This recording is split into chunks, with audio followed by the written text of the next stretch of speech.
The needle had become so familiar that I no longer looked away. 24 times. That was how many times I had sat in that particular chair. The one with the small tear on the left armrest, patched with beige tape that never quite matched the original color, and offered my arm to a stranger with gloved hands. 2 years of monthly appointments. 2 years of watching my blood travel through a thin plastic tube and disappear into a bag that would be labeled, sorted, and sent somewhere I never thought to question. I had started donating the month after Marcus left. Not out of grief, exactly. More out of a desperate need to feel like something I did still mattered. He had taken the apartment, the joint savings account I had foolishly trusted him with, and, most devastatingly, my daughter's sense of stability. Amara was 4 years old when her father packed 2 duffel bags and stopped answering his phone. She was 6 now, and still sometimes called out for him in the middle of the night, her small voice cutting through the dark like something that had no business being that sharp. I worked double shifts at Mercy General 3 weeks out of every 4, not in the glamorous departments, not cardiology or surgery, where the doctors walked with the quiet authority of people who had never once doubted their place in a room. I was a dietary aide. I pushed carts. I portioned meals onto trays, and memorized which patients couldn't have sodium, and which ones needed their food cut into smaller pieces, because swallowing had become a negotiation with their own bodies. It was invisible work, the kind that kept an entire hospital functioning while remaining entirely beneath notice. The blood donation center was 4 blocks from the hospital. Every 3rd Thursday of the month, I walked those 4 blocks on my lunch break, sat in the chair with the taped armrest, gave what I could, and walked back. The staff knew me by name. Rosa, the intake nurse with silver-streaked hair and reading glasses perpetually perched on her forehead, always had a small cup of orange juice waiting before I even signed in. "You're our most consistent donor," she told me once, pressing a sticker onto my sleeve, a small red drop with a smiley face, the kind meant for children. Do you know how rare that is? I hadn't known what to say. Consistency had never felt like a virtue to me. It felt more like the only thing I had left after everything else had been taken. That Thursday began the way they all did. I clocked out of my shift, changed out of my work uniform in the staff bathroom, and pulled on the gray sweater I kept in my locker for days when the October air had teeth. Amara was at after-school care until 5:30. I had exactly 90 minutes.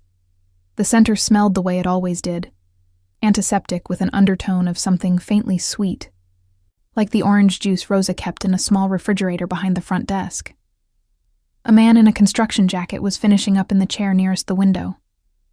An older woman across from him was reading a paperback with a cracked spine, her free arm extended with the practiced calm of someone who had done this longer than I had.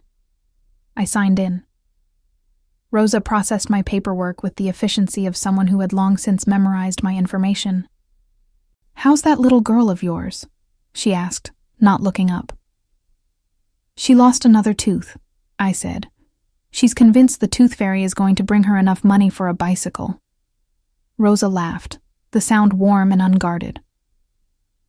"Let me know how that negotiation goes." I settled into my chair. The needle went in cleanly. Rosa had a gift for that, a steadiness that made the moment almost painless. I stared at the ceiling tile above me, the one with the water stain shaped vaguely like Florida, and let my mind drift. I was thinking about the electric bill, about whether Amara's winter coat from last year still fit across the shoulders, about the yogurt I'd forgotten to take out of the break room refrigerator, and whether it was still there or whether someone had thrown it away. I was not thinking about the black SUV parked across the street. I wouldn't have noticed it at all, except that when I stepped out of the center 40 minutes later, a gust of wind lifted a loose receipt from the sidewalk and sent it skittering directly under the vehicle's front tire. I glanced down reflexively, and that was when I saw them. 2 men in dark coats standing at the rear of the vehicle, their posture carrying the particular stillness of people paid to be invisible. One of them was speaking quietly into a phone. The other was watching the entrance to a private medical building 3 doors down. I looked away quickly. None of my business. The wind bit at the back of my neck as I started walking. I was already calculating the bus schedule in my head, already rehearsing the grocery list, already 3 steps ahead of the present moment in the way that exhausted single mothers learn to survive. When my foot caught the uneven edge of a sidewalk panel, it happened fast.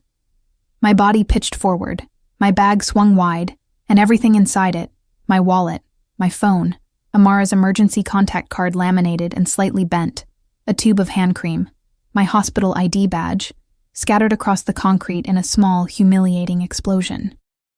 I landed on my palms. Not hard enough to bleed, but hard enough that the sting radiated up both wrists and lodged itself somewhere behind my eyes.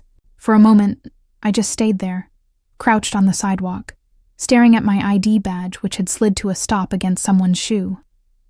Not just anyone's shoe. A leather Oxford, perfectly polished, the kind of black that absorbed light rather than reflecting it. The hem of dark trousers above it, knife edge pressed. My gaze traveled upward slowly, past the trousers, past the long black coat that fell open just enough to reveal a white shirt beneath. The collar open at the throat, and there, the edge of ink.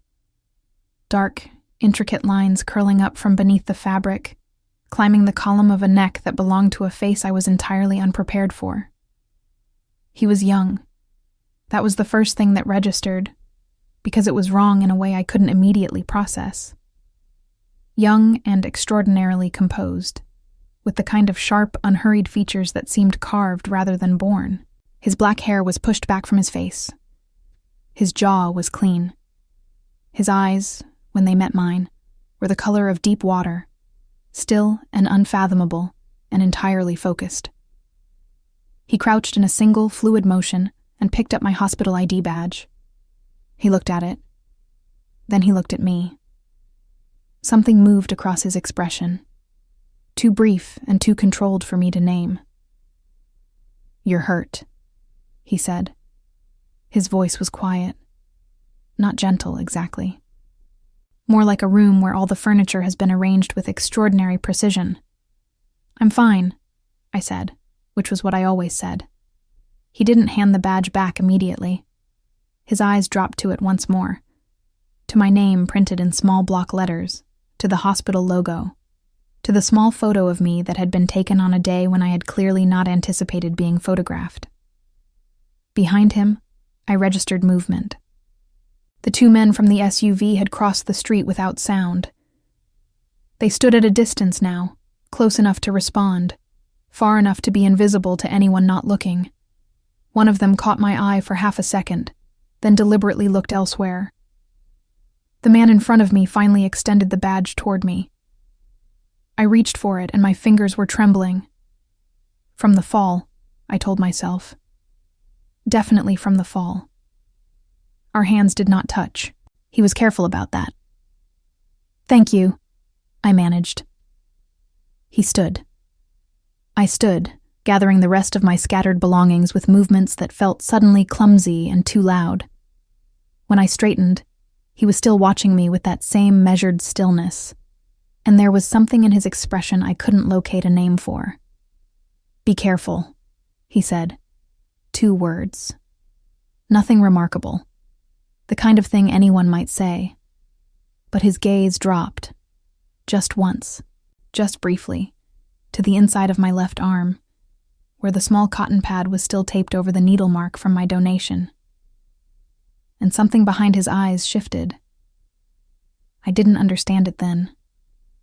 I pulled my sleeve down, mumbled something that passed for a goodbye, and walked away as steadily as my shaking legs allowed. I didn't look back. I should have. I told myself I had imagined it, the way his eyes had lingered on that cotton pad, the way something had rearranged itself behind his expression, like furniture moved in a dark room. You couldn't see it happening, but afterward the space felt different. I told myself it was nothing. A stranger being politely observant. A man who happened to be standing in the right place when a clumsy woman scattered her entire life across a public sidewalk. I told myself this for 4 days. On the 5th day, a black SUV was parked outside Amara's school. I noticed it at pickup, the way you notice something that your nervous system registers before your conscious mind catches up.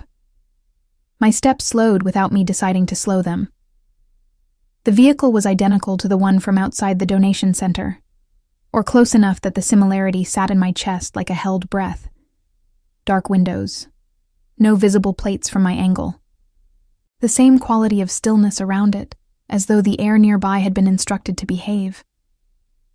Amara came running through the school doors with a drawing held above her head like a trophy, her backpack bouncing, her 2 braids slightly undone from the school day.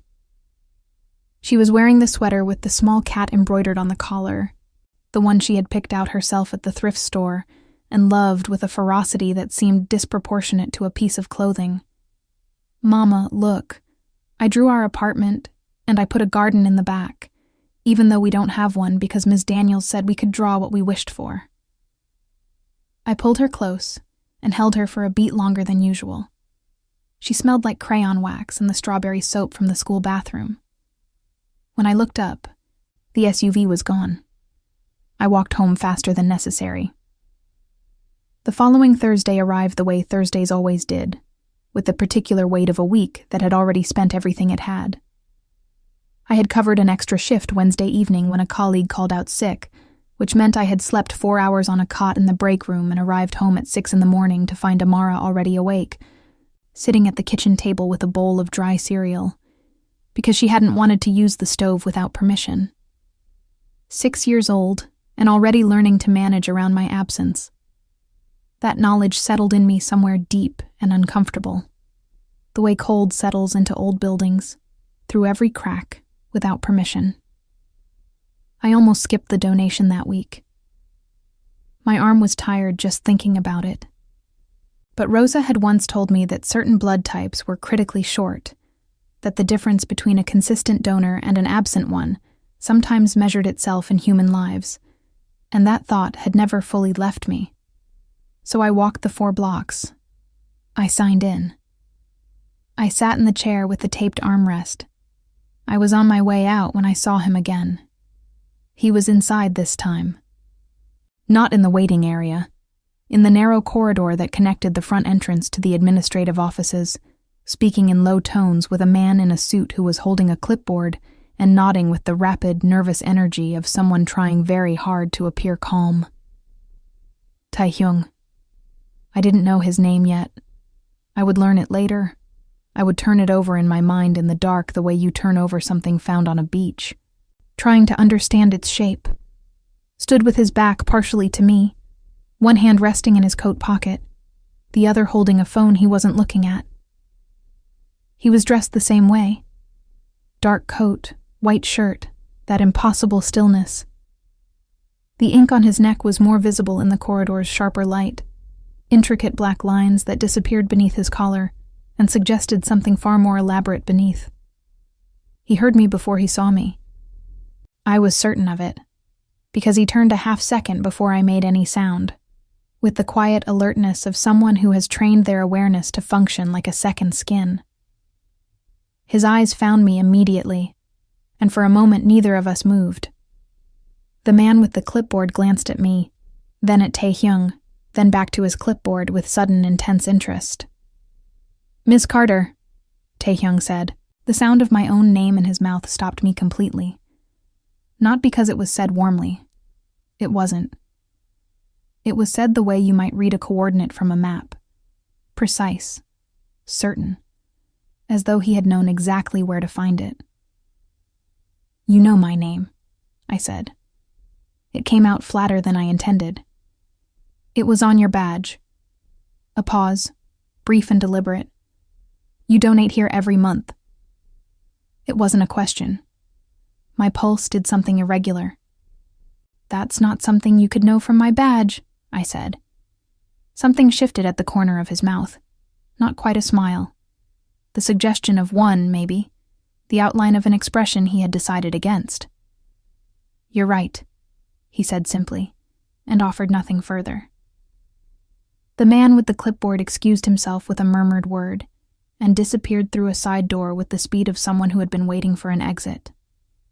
We were alone in the corridor, and the space between us felt suddenly measurable in a way it hadn't outside on the sidewalk, where at least the open air had provided the illusion of escape.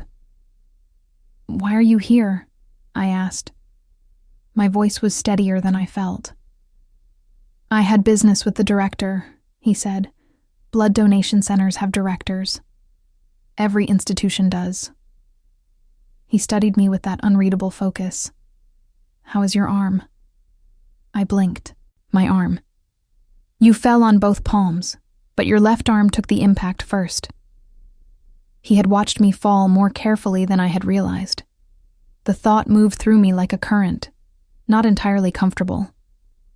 "I'm fine," I said. The same 2 words, the same reflex. His jaw tightened, barely perceptibly.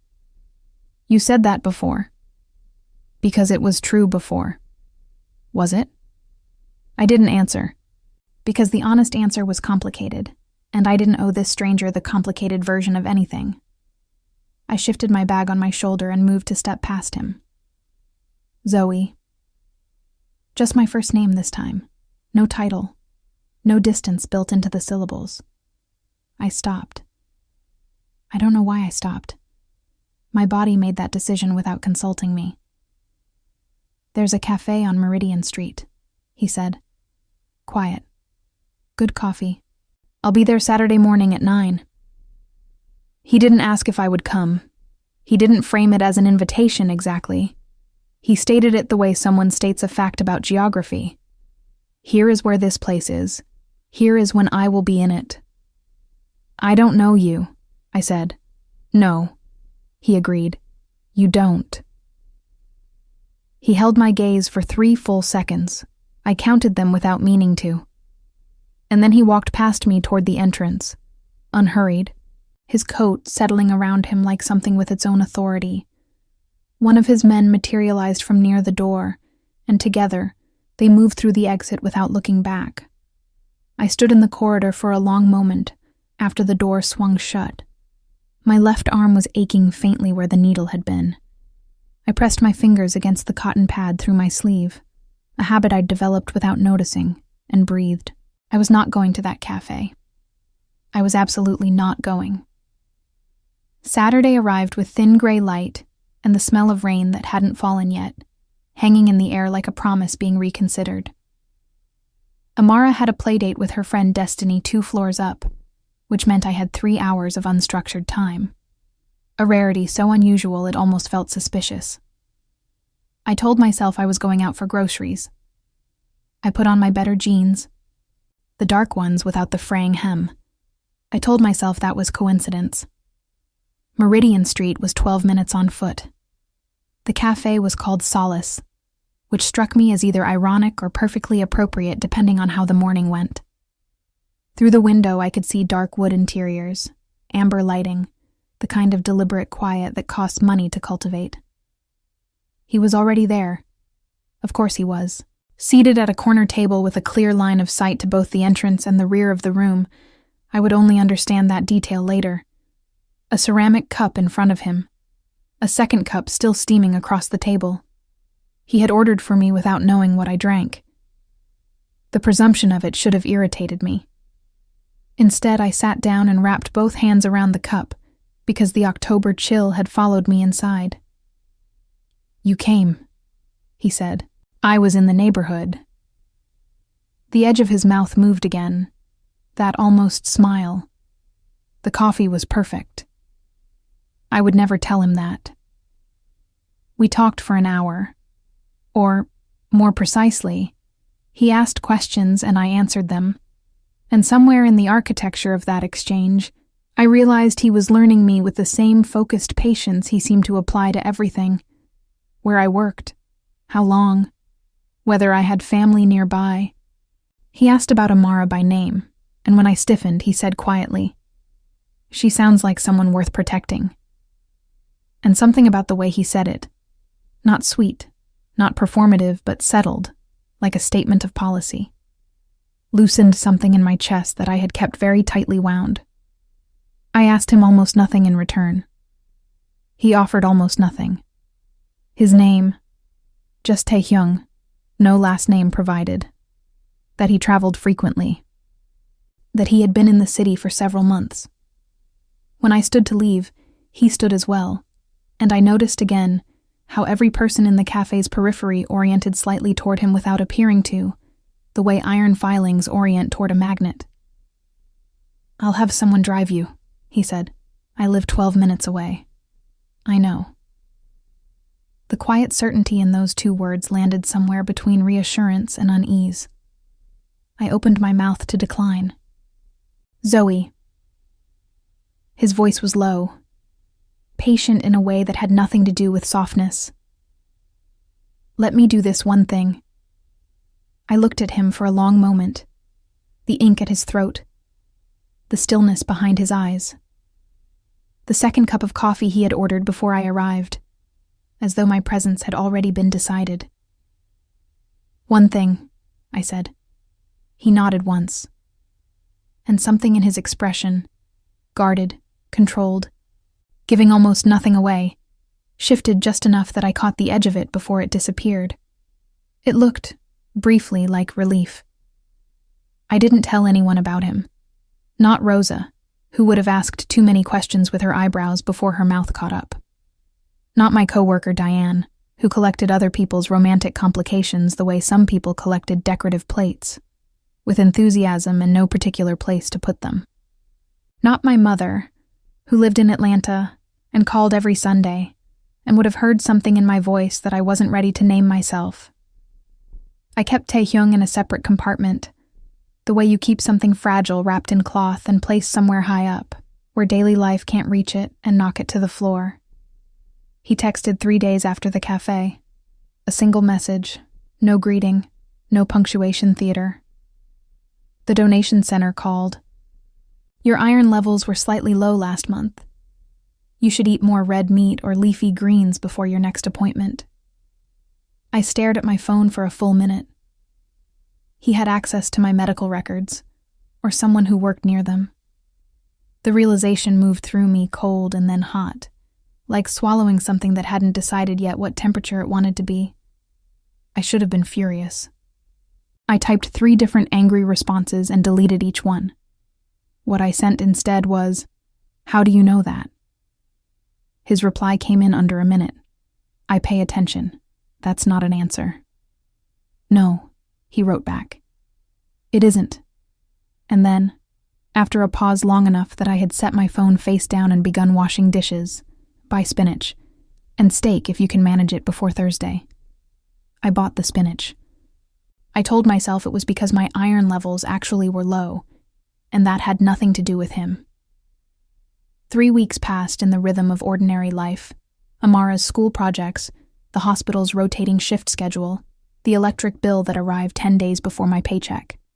Taehyung texted every few days. Never excessively. Never at hours that felt intrusive. Always with that same quality of precision, as though each message had been considered before sending. Every word placed with the care of someone who understood that words, like certain other things, could not be taken back once released. He asked about Amara's tooth, whether the tooth fairy had resolved the bicycle negotiation. I told him the fairy had left $8 and a note explaining that bicycles required a savings plan, which Amara had accepted with the gravity of a small person entering into a formal agreement. He didn't respond immediately to that one. When he did, he sent only, "She sounds remarkable." It was such a simple thing. But Marcus had never once used that word for our daughter.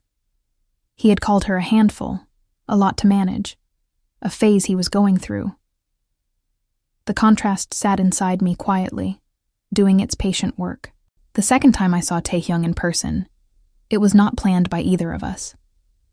I was at the pharmacy 2 blocks from my apartment, waiting for Amara's prescription. A mild ear infection. The third that fall, the pediatrician had said she might need tubes discussed at her next appointment, and the financial math of that possibility had been living in the back of my mind like an uninvited tenant. The line was long. The pharmacist was apologetic in the exhausted way of someone who had been apologetic all day. I shifted my weight from one foot to the other and stared at the rotating display of reading glasses near the counter. I sensed him before I saw him. That's the only honest way to describe it. A change in the air pressure of the room, some recalibration of attention among the people nearby that my nervous system registered before my eyes did. He was near the entrance, speaking quietly with a man I hadn't seen before. Older, gray at his temples, the kind of tan that comes from actual sunlight rather than effort. Their conversation was brief and conducted entirely without visible expression. The older man nodded twice, glanced at something on his phone, and walked out. Taehyung's eyes found me across the pharmacy, with an immediacy that suggested he had known I was there before he walked in. He came to stand beside me in the line, not in front of me, not attempting to redirect the interaction. Just beside me, as though proximity were a decision he had made and saw no reason to justify. "Amara?" he asked, nodding toward the prescription counter. "Ear infection." I paused. "You didn't know I'd be here?" "No." He looked straight ahead. "I didn't." There was something almost disarming about the admission. I had prepared, without realizing it, for another demonstration of his unsettling omniscience. The simple acknowledgement of coincidence made him feel, briefly, dangerously, like a person, rather than a presence. "How bad?" he asked. "It's manageable. Antibiotics, 10 days. "And the next one?" The pediatrician's concern. I turned to look at him directly. "I haven't mentioned that to you." He met my gaze steadily. "You mentioned you were worried about something at her next appointment. 2 weeks ago. You didn't elaborate." I had texted that. Late, after Amara was asleep. One of those messages sent in the particular exhaustion of 11 p.m. when the walls of keeping everything together feel thin. Worried about her next appointment. Probably nothing. I had forgotten sending it almost immediately. He had not. "Ear tubes, possibly," I said, because there was something about the quality of his attention that made withholding feel like more effort than sharing. "It's a simple procedure, but the cost, with my insurance gap, it will be handled." The flatness in his voice. The absolute absence of uncertainty. Taehyung. His name in my mouth still felt new, still required a small internal adjustment. "You can't just—" "I'm not asking your permission," he said. Not unkindly, more the way someone states the nature of gravity. "I'm telling you it will be handled." My prescription number was called. I stepped forward to collect it, and when I turned back, he was watching me with that expression I had begun to recognize. The one that lived just behind his eyes, controlled and guarded but present. The way a light source remains visible even through thick curtains. "Why?" I asked. Just the one word, because it was the only one that mattered. He was quiet for long enough that I thought he might not answer. Then he said, "You've been giving something of yourself every month for 2 years, to strangers, without knowing where it goes." I waited. "It went somewhere," he said. "That matters." He didn't explain further. He bought nothing at the pharmacy, I noticed. He had not been there for a prescription. He walked me to my building anyway, 2 paces beside me, his presence a warmth I refused to acknowledge against the October cold. At my entrance, he stopped. "Lock your windows," he said. "The latch on your kitchen window doesn't catch properly." I stared at him. "How do you know what my window latch does?" The almost smile again. "Good night, Zoe." He turned and walked back toward a waiting car, and I stood in the lobby of my building with the pharmacy bag in my hand and the distinct, alarming sensation of someone who has been standing in shallow water and has just noticed the ground sloping away beneath their feet. That night, after Amara was asleep, I fixed the window latch myself with a screwdriver and a determination that was mostly about reclaiming something, though I couldn't have said exactly what. I sat afterward at the kitchen table with cold tea and my phone, and did something I had been carefully avoiding. I searched his name. Taehyung. Just the one name, the way he'd given it. I combined it with every adjacent word I could think of. Businessman, investor, the name of our city. What I found was almost nothing, which was its own kind of answer. A man with his apparent resources and that quality of command left almost no searchable trace, which meant the trace had been deliberately managed. One result. A society page photograph from 18 months ago. A charity gala at a hotel downtown. He was at the edge of the frame, not the subject of the image, not named in the caption. But it was him, the profile, the stillness, the coat. Standing slightly apart from the assembled crowd, the way a word stands apart from a sentence when you're deciding whether it belongs. Beside him in the photograph, partially cropped, was the older man from the pharmacy. I closed the browser, sat with the silence of my apartment, Amara's small breathing audible through the cracked bedroom door, the refrigerator's hum, the street sounds from below. I thought about what he'd said. It went somewhere. That matters. I thought about the cotton pad on my arm, month after month, year after year. About blood traveling through a tube toward a destination I had never questioned. I thought about his eyes when he'd looked at the tape on my arm that first day on the sidewalk. That brief, controlled shift in his expression. Something that had felt like recognition. I pressed my hand flat against the kitchen table and breathed slowly, and tried to convince myself that the thing building in my chest was caution. It didn't entirely convince me. 2 days later, I found an envelope tucked under my apartment door. Inside was a business card with a single name, a pediatric specialist at a private clinic across town, and a handwritten note in clean, spare handwriting. Thursday at 2 p.m. The appointment is already scheduled. You only need to show up. No signature. No explanation beyond the small detail that made my throat tighten before I could stop it. He had written the time in pencil. Erasable. As though leaving me the option to refuse in the very material of the message. I stood in my doorway for a long time, the card in one hand, and something I was no longer willing to call, just caution, warming quietly in the center of my chest. I took Amara to the appointment. I told myself it was purely practical, that a mother's first obligation is to her child's health, and that accepting help for Amara was categorically different from accepting anything for myself. I rehearsed this logic on the bus ride across town, smoothing it into something that felt like a decision, rather than a surrender. The clinic was on the 14th floor of a building that smelled like money in the particular way that very clean places do. No antiseptic harshness, just a faint neutrality that suggested nothing difficult had ever been allowed to happen here. The receptionist greeted us by name before I had opened my mouth. Amara pressed close to my side in the elevator, one small hand wrapped around 2 of my fingers, studying the marble walls with the alert curiosity of a child who understands she is somewhere unusual. "Is this the fancy doctor?" she whispered. "It's just a doctor," I whispered back. She considered this. The chairs in the waiting room are really soft. They were. That detail, the small, absurd luxury of well-upholstered chairs in a pediatric waiting room, sat with me in a way I couldn't quite dismiss. Someone had thought about comfort, had decided it mattered. The specialist was thorough and unhurried, 2 qualities I had stopped expecting from medical appointments. She examined Amara with a focused gentleness, asked her questions directly, rather than routing everything through me, and laughed genuinely at something Amara said about her ear feeling like it had a tiny, angry person inside it.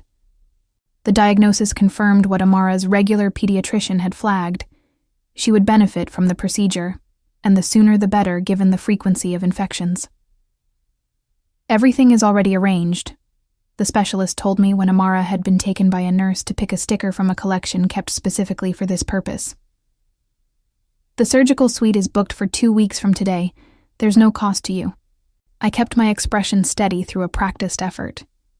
"The insurance, it's covered," she said simply, and moved on before I could ask by what or by whom. On the bus home, Amara held a sticker of a golden retriever pressed to the back of her hand and fell asleep against my shoulder before we reached our stop. The warm, trusting weight of her, a pressure I felt in my sternum rather than my arm. I looked out the window at the city moving past and thought about a man who arranged things quietly and never asked to be thanked.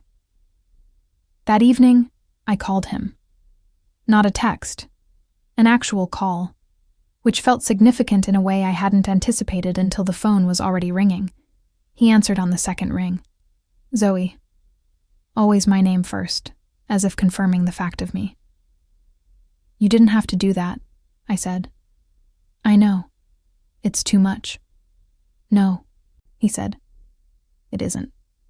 A pause. How is she? Something in my chest pulled taut. She picked a golden retriever sticker. She's been asleep for 2 hours. A quiet that wasn't empty. Then, good. Taehyung. I pressed my free hand against my knee. I need to understand something. Ask. The first day, on the sidewalk, you looked at the tape on my arm, and something changed in your face. I kept my voice level. What was that? The silence stretched longer this time. Outside my window, a car passed, its headlights sweeping briefly across my ceiling. Come to dinner tomorrow, he said. I'll answer your question there. That's not how answering questions works. It's how I work, he said.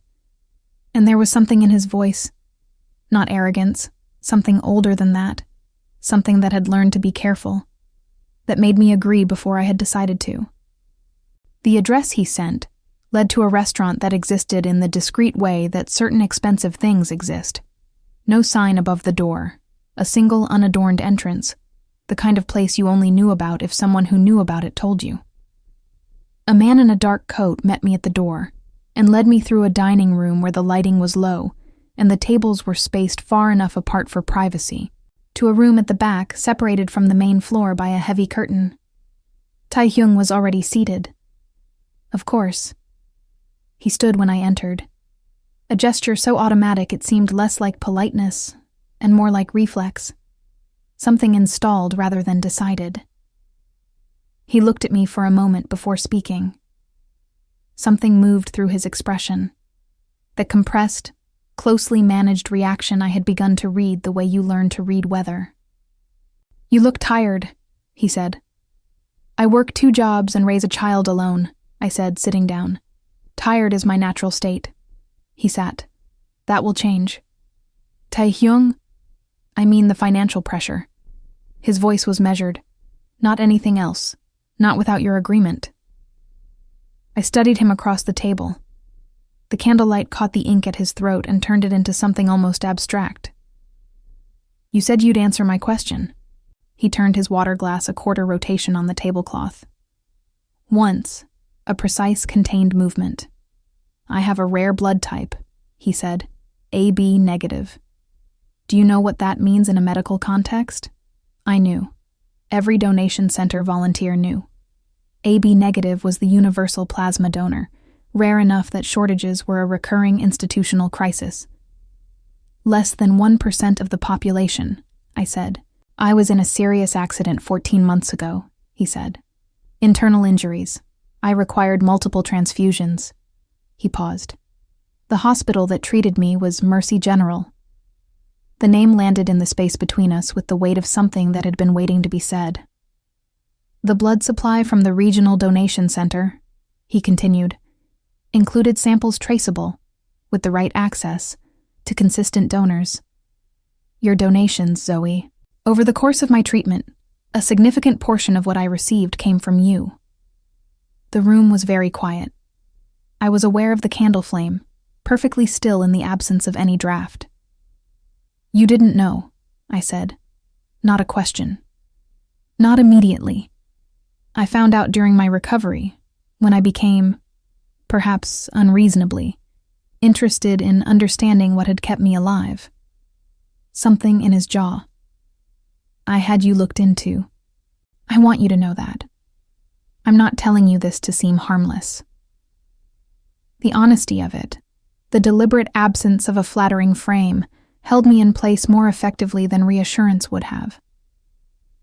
"You had me investigated," I said. "Yes." "And then you arranged to encounter me." A pause. "The first time was genuinely accidental. The sidewalk." His eyes held mine. "I had seen your photograph. I recognized you when you fell. I didn't manufacture that. But the cafe. That was deliberate," he said. No apology in his voice. No performance of guilt. Just the fact, offered plainly. I sat with all of it. The candle flame wavered once, recovered. "Why?" I asked. The same question as always, because it was still the only one that reached the center of things.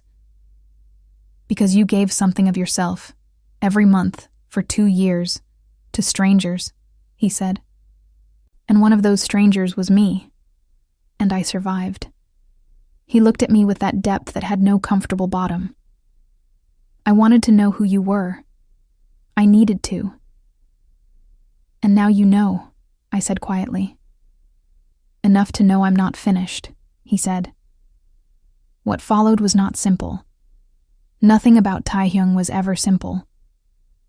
Over the weeks that came after that dinner, I learned him the way you learn a city you've decided to live in. Not all at once. Not from a map, but by walking the same streets repeatedly until the pattern of them becomes instinct. He was not forthcoming about the specifics of his life, and I was not naive about what his careful silences implied. The men who surrounded him without appearing to. The calls he stepped away to take, always briefly, always returning with his expression deliberately unchanged. The way certain people moved differently when he entered a room. A deference that had nothing to do with affection, and everything to do with something I didn't ask him to confirm. I knew. I think I knew from the pharmacy, from the photograph on the society page, from the quality of his stillness that had never belonged to an ordinary man. I knew, and I kept the knowledge at the edge of my awareness, where it couldn't demand a decision I wasn't ready to make. Amara's procedure went smoothly.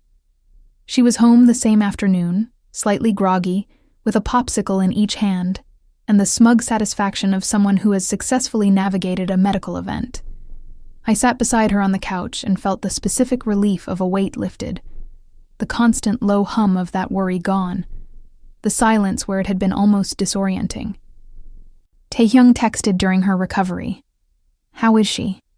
"Eating her 3rd popsicle and negotiating for a 4th, I wrote back. His response, "Let her have the 4th. You're not helping. I'm not trying to help. I'm taking her side." I laughed before I could stop it. Quietly, so as not to wake Amara, who had fallen asleep mid-popsicle negotiation with the sticky evidence still in her hand. But I laughed, and that small, private sound in my quiet apartment felt like something shifting. A door not quite closing, a window not quite latching. The way things are sometimes left open not by accident, but by a choice made so gradually you don't realize it was a choice until it's already been made. 3 days later, I came home from a closing shift to find a man I had never seen before, standing in the hallway outside my apartment door. He was large, composed, wearing a jacket I recognized by cut as belonging to the same sartorial vocabulary as everyone in Taehyung's orbit.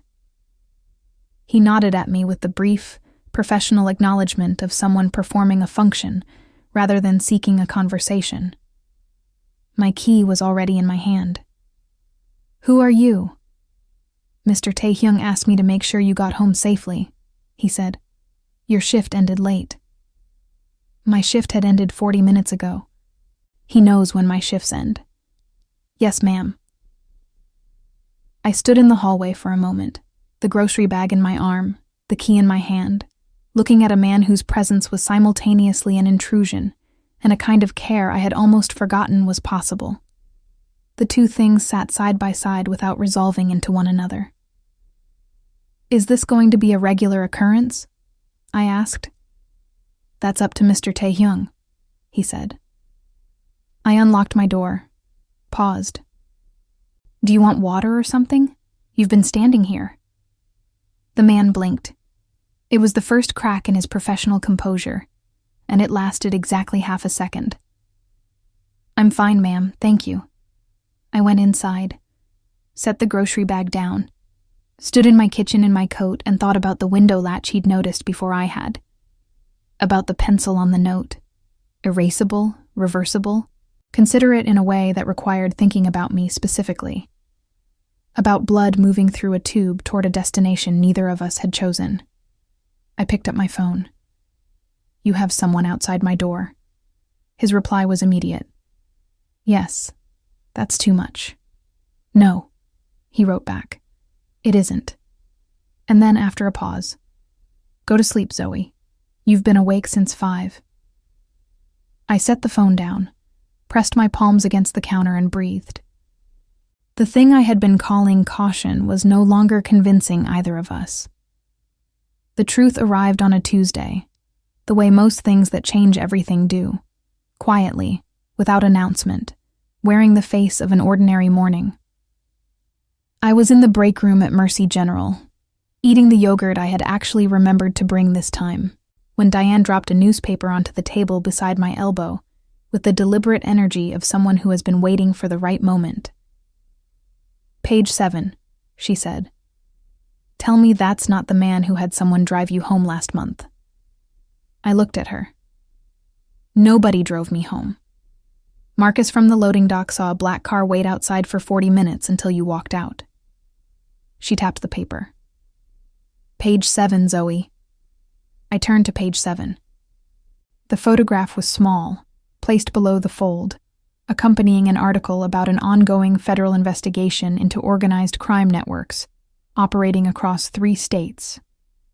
The investigation was described in careful, legally hedged language: alleged, suspected, believed to be connected. The names mentioned were partial or coded, but there was a photograph. A long lens shot, grainy, taken from a distance. Taehyung was at the left edge of the frame. Unmistakable. The profile, the coat, the quality of stillness that cameras apparently captured the same way rooms did. He was entering a building with 2 other men. The caption beneath identified him only as a known associate of parties under investigation. I read the article twice. My yogurt sat untouched. "Zoe," Diane said, quieter now, the performance gone from her voice. "Are you okay?" "I'm fine," I said, the same 2 words. Except this time my voice did not cooperate as well as it usually did. I folded the newspaper with hands that were steady only because I made them be, and I finished my shift. I administered trays. I memorized sodium restrictions. I smiled at the patient in room 412 who always wanted to talk about her grandchildren. I did every ordinary thing the day required of me with the surface of myself, while the rest of me was somewhere else entirely, turning a photograph over and over in the dark. I didn't call him. I needed to be in the same room. He opened the door himself, which surprised me.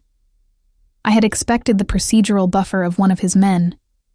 He was in a white shirt, no jacket, the ink of his neck and chest more visible than I had ever seen it.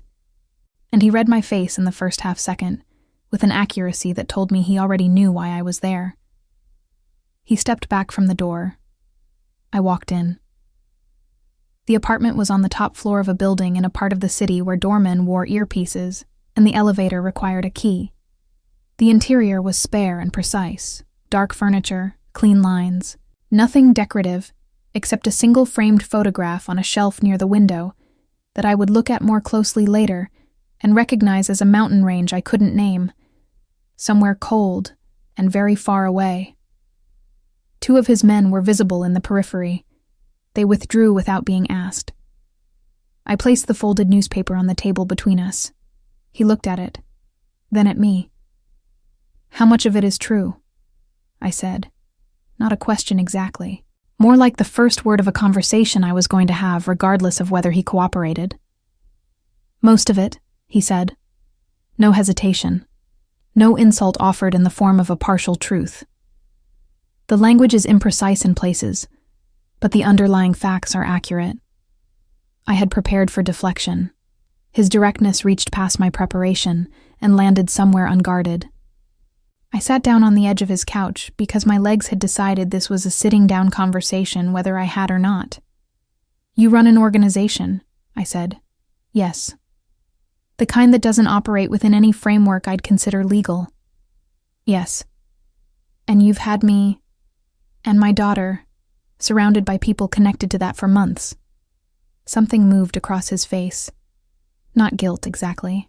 Closer to the expression of a person who has made a calculation they stand behind but understands the cost of. "The people around you have been there to protect you. Only that. I want you to understand the distinction. Taehyung." My voice was controlled and tired in equal measure. "I'm a single mother who works in a hospital cafeteria and donates blood on her lunch break. I don't have enemies. I don't need protection."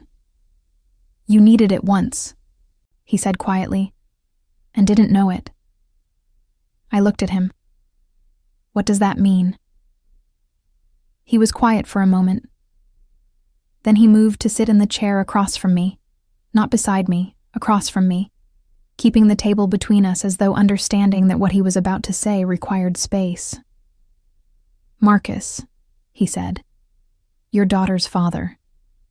The name in his mouth made me go still. 14 months ago, when I was recovering and learning who you were, I also learned who he was, what he owed, and to whom. His eyes held mine. The money he took when he left you wasn't only savings. He had borrowed from people in my world. Significant amounts. When he disappeared, those people began looking at anyone connected to him. A pause. Including you. The room was very quiet. Through the window behind him, the city continued its indifferent motion. "I didn't know," I said. My voice came out smaller than I intended. "I know you didn't." Something in his jaw. "I resolved the debt, completely. His obligation no longer exists, and your name has been removed from any associated liability." He met my gaze steadily. "You were never in immediate danger. But you were adjacent to it. I removed that adjacency." I thought about the man in the hallway outside my apartment. About the black SUV outside Amara's school that had disappeared before I could confirm what it was. About 2 years of quiet management I had been entirely unaware of, happening in the margins of my ordinary life. "You've been protecting me," I said slowly, "since before I knew you existed." "Yes, because of the blood." He was quiet for a long moment. When he spoke, his voice was lower, stripped of its usual precision in a way I had never heard from him before. "At first," he said, "in the beginning, yes. You gave something that kept me alive without knowing it, and I felt responsible, obligated." He turned the water glass on the table between us. "Once. That changed." I waited. "You are not an obligation, Zoe." His eyes found mine with a directness that left no architecture to hide behind. "You haven't been for a long time. I need you to understand that before you decide anything." The candle in this room was a lamp, and it didn't flicker, and there was nowhere to look except at him. "You should have told me," I said, "from the beginning. The investigation, Marcus, all of it." "Yes," he said simply. "I should have. No justification, no careful reframing, just the admission, placed between us like something he was prepared to be accountable for." I pressed my hands together in my lap, breathed, looked at the photograph on the shelf, the cold mountain range, the unfamiliar sky above it, and thought about blood moving through a tube toward a destination I had never questioned, about giving something of yourself to strangers and never knowing where it goes, and the strange, unbearable grace of learning that it went somewhere that mattered. "I'm not afraid of you," I said finally. Something crossed his face, subtle and profound, the way certain shifts are, the difference between a door closed and a door held. "I know," he said, "but I need time." I stood. He stood immediately after, that same automatic rising. To think. To decide what I want this to be, on my own terms. Whatever you need, he said. And then, quieter. I'll be here. I believed him. That was the thing that followed me down 14 floors and out into the November air. Not fear, not the complicated arithmetic of his world versus mine, but the simple, foundational weight of believing him. 6 weeks later, on the third Thursday of the month, I walked the 4 familiar blocks from Mercy General to the donation center. Rosa had my paperwork ready before I signed in. The chair with the taped armrest was waiting. I sat down, extended my arm, looked at the ceiling tile shaped vaguely like Florida. The needle went in cleanly. Afterward, outside on the sidewalk, the air carried the first real cold of December, clean and sharp, the kind that makes the city feel briefly honest. I pulled my coat closed and turned toward home. Taehyung was leaning against the car at the curb. Not the SUV, a quieter vehicle, less imposing. No men visible, though I knew better than to assume that meant none were present. He was in his coat, hands in his pockets, watching me with that expression that had once been unreadable, and now was simply familiar, careful and warm beneath the carefulness, and entirely focused on me. I stopped in front of him. You didn't have to come, I said. I wanted to see you walk out, he said. He glanced briefly at my arm. The cotton pad. The small evidence of what I continued to choose. How do you feel? Good, I said. And then, because it was December, and I was tired of keeping things at a careful distance, I want the 4th popsicle. He looked at me. Something moved behind his eyes. Recognition, warmth, the quiet arrival of something that had been waiting a long time to be acknowledged. Then you'll have it, he said. I stepped forward. He didn't move. Let me close the distance. Let it be my choice, my motion, my pace. When I was beside him, his hand found mine without ceremony, without performance. His fingers closed around my fingers, careful and certain, the way you hold something you have no intention of dropping.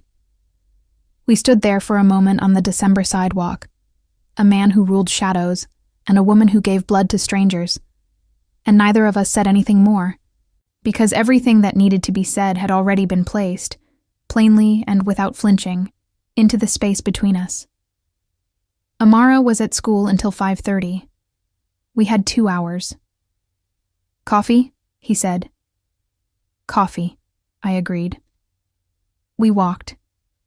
And for the first time in longer than I could accurately measure, I didn't count the steps to the next obligation or calculate the distance to the next difficulty. I just walked, with his hand around mine and the cold air sharp and clean against my face, and felt, fully, quietly, without apology, the particular warmth of someone who has been found by the very thing they gave away, without expecting anything in return. Some gifts travel farther than the hand that offers them. Some of them come back.